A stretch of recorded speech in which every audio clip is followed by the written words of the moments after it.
4 kingdom keys to personal success and prosperity.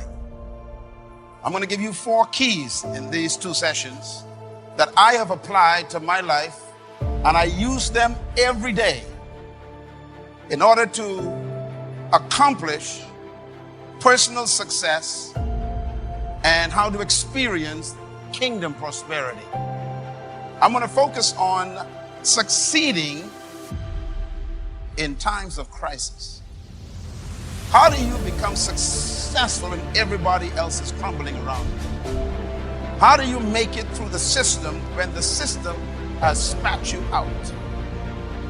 What do you do when you are no longer needed by a company? What do you do when you lose your income? What do you do when nothing seems to work out and you're losing your car, your house, and your sanity? What do you do when there's not enough to take care of your daily obligations?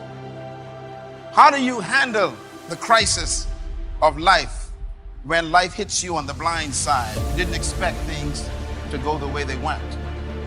What do you do when even friends abandon you and can't help you? Or when your company has to be shut down, or when you lose a business? What do you do when there's so much pressing on you from creditors? How do you survive when you've been working on a job for 20, 30 years and then they lay you off? And now you're too old to even start a new skill. What do you do when the insurance company doesn't want to insure you anymore because they are assuming that your age doesn't benefit their policy principles? What do you do when sickness ravages your body and the bills of medical attention is eating away at your own family's legacy? What do you do when you got to take your kids out of private school and put them in public school? What do you do when you have so much stress in your marriage because of financial problems that it's causing you to have difficult times sleeping with your spouse? Crisis. Let's talk about crisis for a minute. I have a picture here of a crisis. It's a hurricane. Americans call it a tornado. Hurricane is really a massive tornado. When a hurricane comes, we call it a crisis. Why is a hurricane a crisis? Why is a tornado a crisis? Why is a tsunami a crisis? Why is a snowstorm a crisis? The answer is because a crisis is really circumstances that occur that you have no control over and you didn't cause them. If you lost your job because they laid you off, you can't control that. If your company is not having the kind of customers or the clients have fallen off and you can't make enough money to keep things going, you have to shut it down, that's a crisis. You can't control people coming or not coming to patronize your company. What do you do? Well, a crisis is an institutional circumstances of either nature or the environment or the system that attacks your equilibrium. But there's some good things about a crisis. The world is in crisis right now. The economy of all the countries in the world seem to be under great turmoil. And in your nation and in the Bahamas here where I live, there's no different. People are having difficulty making it. But I come with good news today. I want you to follow me very carefully on what to do in the midst of that crisis. There's some things that you can do that are based on the kingdom system that will give you the success and the prosperity that you need in the midst of that crisis. A couple of things about crisis to write down. Number one, crisis is the incubator of creativity. Most of the time, we're not creative until something bad happens to us. When things fall apart, it makes us think outside the box. Secondly, crisis demands a new way of thinking about old problems. An old problem is you got to pay your mortgage. The problem is the source of income that you used to pay it with has been dried up. But the old problem hasn't gone away. You still got to pay your mortgage. So what you got to do is now find a new way to generate income to pay the old problem. So crisis actually forces you to think about new ways to solving old problems. Thirdly, crisis is an opportunity to improve and advance over old ideas. Sometimes the only way for you to move on is for something to happen to push you. And many times we don't grow until we have to. So crisis comes many times to improve us because we've been stuck in a place too long. Number 5, crisis comes also to produce growth, and it also produces a sense of development. It makes you develop new approaches to life. Crisis creates new opportunities.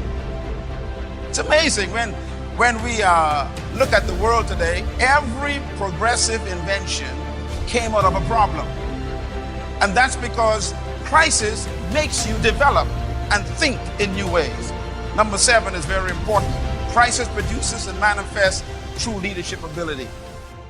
No matter how much you would like to claim to be a leader, only crisis proves it. You are not really a leader in good times. Anybody can lead in good times. Leadership is tested and proven when there is a crisis environment.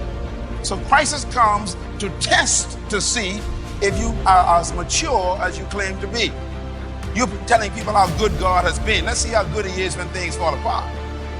You've been telling me how much faith you got. Well, let's see what kind of faith you have when there has to be situations where things don't look too good and you're not sure how you're going to make it in the morning. In other words, crisis comes to test your leadership ability. Another definition of crisis is that crisis ignites the passion for a renewed vision for your life. Crisis takes you back to what God told you from the beginning. Sometimes you stray away and God got to pull the rug from under you to get you back on the floor. And many times a crisis will take you back to the original idea that God told you from the beginning, and it's called your original vision. This is one of the good things about a crisis. It takes you back to your passion. Now, I want to therefore talk a little bit about the benefits of crisis. There's a statement made by Shakespeare. You all know Shakespeare, the great playwright. Shakespeare said these words. I love it. He says, "Sweet are the uses of adversity." Say that with me. Sweet are the uses of adversity. That's a deep statement. In other words, he's telling us when things are adverse, when things are in crisis, don't panic, use them. Use them for the positive result. Everything that happens to you could be used to produce something good. That's amazing. Everything.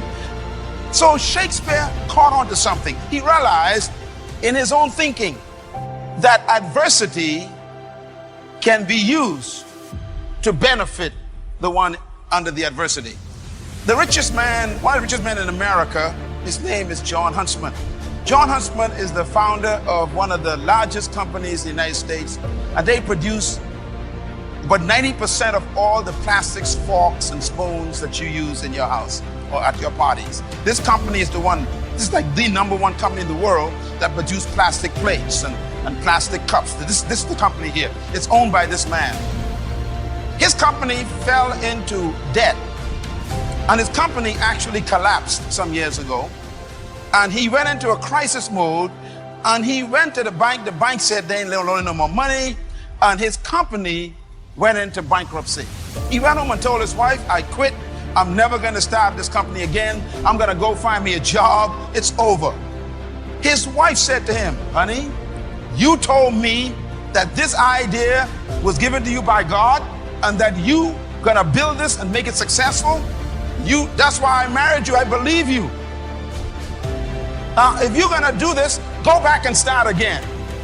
He said his wife made him go back and ask another bank.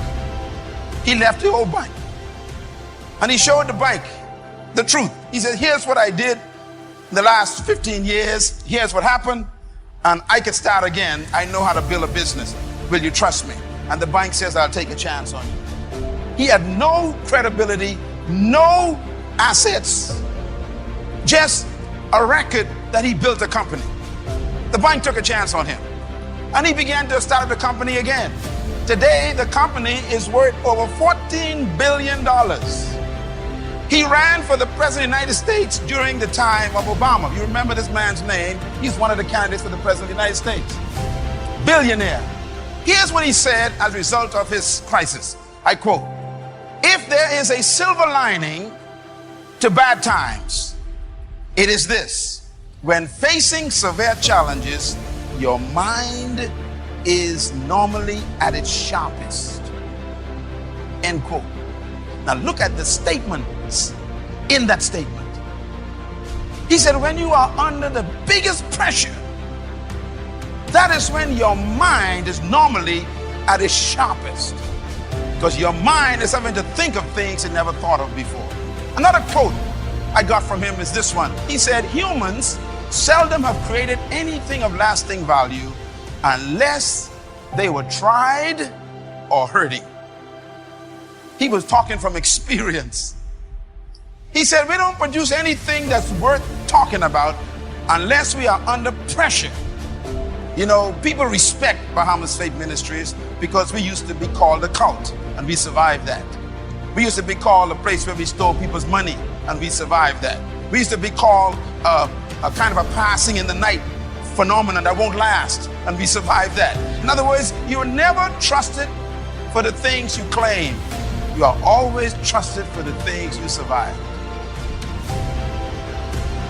There are only two animals on the planet that the Creator identified himself with. The first one is the eagle. The eagle. And the second animal is the lion.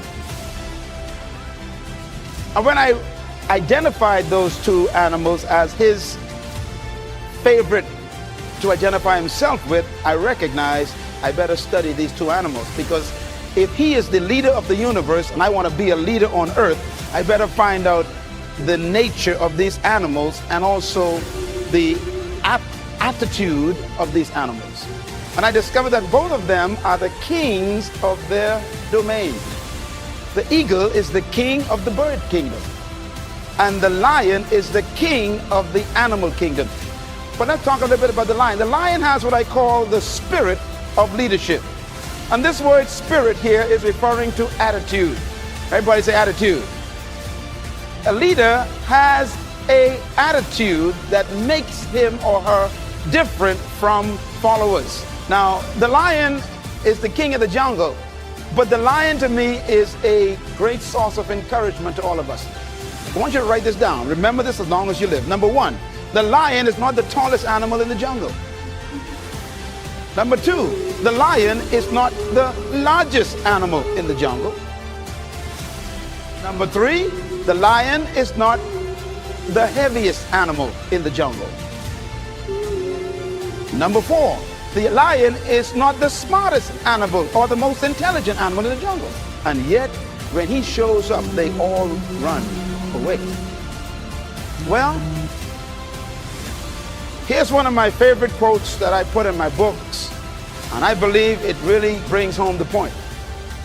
An army of sheep led by a lion will always defeat an army of lions led by a sheep. And the answers to that dilemma is this: because leadership can transform cowards into violent warriors. The right kind of leadership can transform a timid into bold people who are fearless. Leadership is that powerful. Leadership can walk into a camp of depressed people, and in 20 minutes they have turned on into unbelievable, powerful armies. Because leadership determines everything. The lion is the king of the jungle because of one word: attitude. Everybody say attitude. Write it down. Attitude. The lion has a different attitude that makes every animal afraid of him. Now, we don't want to lead by fear, but it does take respect for you to become a leader. When I use the word fear in the jungle, we're talking about respect. The elephant respects the lion. The hyenas respect the lion. The giraffes, they respect the lion. What makes these massive animals respect such a small cat? The attitude is the difference. For example, a lion will see an elephant, and the thing that comes to his mind, one word: lunch. I could eat this thing. And he acts the way he thinks. Now here's another amazing mystery. The elephant is larger, bigger, stronger, more powerful, heavier, and more intelligent. And yet when the elephant sees the lion, one word comes to mind: eater. Attitude is a product of belief. You cannot have an attitude beyond your belief. So your attitude comes from your belief system. The lion is the king because of what he believes about himself.